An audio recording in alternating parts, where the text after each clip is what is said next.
大家好，今日我打算處理院子入邊一個直徑大概7到8寸嘅樹樁。最開始我係打算將佢一塊一塊咁鋸掉嘅。其實只要佢個高度喺地平面以下就得噶啦嘛。但係其實我真係太天真啦，呢種刀仔鋸大樹嘅方法完全係冇用嘅。鋸咗半日，樹樁可以話只係受咗啲皮外傷啫。咁既然電鋸係唔太現實咯，咁我就諗下，可唔可以將佢即係成個挖出嚟，連根拔起呢？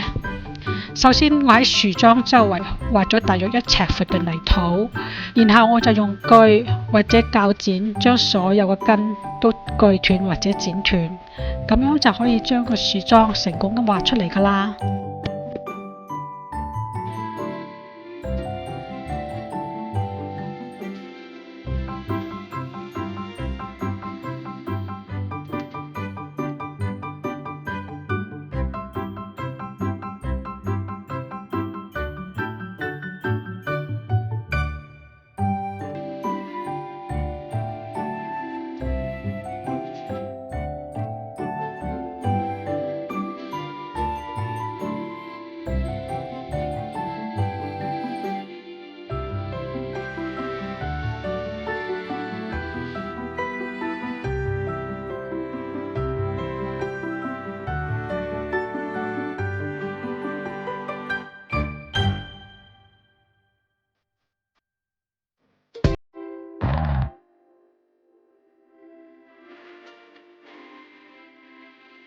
過程確實係比較辛苦同埋耗時嘅，不過可以自己做到㗎。